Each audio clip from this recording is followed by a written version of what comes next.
ஒரு கீழே ஒரு படம் போட்டிருக்கேன் பாருங்க. ஆக்சுவலாக அந்த படத்தில் இருக்குது பார்த்தீங்கன்னா ஒரு நாய். ஆனால் அந்த நாய்க்கு பார்த்தா புலி வேஷம் போட்டிருப்பாங்க. புரியுதுங்களா? ரொம்ப மைன்யூட்டாக பார்த்தீங்கன்னா தெரியும். அந்த படத்தை ஏன் உங்களுக்கு காட்டுறேன்னா, நம்மளை சுற்றி இந்த மாதிரி நிறையா மனிதர்கள் இருக்காங்க. புரியுதுங்களா?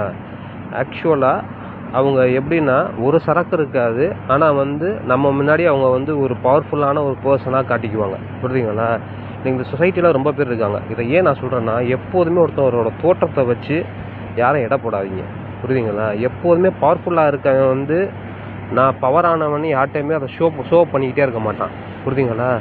இந்த டம்மி பீஸாக இருக்காங்க பாருங்க, அவங்க தான் இந்த வேலை பார்ப்பாங்க. ஓகேங்களா? இந்த சைக்காலஜியில் கிட்டத்தட்ட மனநோய் கணக்காக சொல்கிறாங்க. இது பேர் என்னென்னா டாமினன்ஸ் டிஸ்பிளே அப்படிங்கிறாங்க. புரியுதுங்களா? இந்த மாதிரி நபர்களெல்லாம் நீங்கள் உங்களை சுற்றி ஐடென்டிஃபை பண்ணீங்கன்னா எப்போதுமே பயந்துடாதீங்க. அவங்களெல்லாம் பார்த்தீங்கன்னா ஐயோ பாவம் மனநல பாதிக்கப்பட்டேன்னு தயவு செஞ்சு ஒதுங்கி போயிருங்க. வாழ்க வையகம்.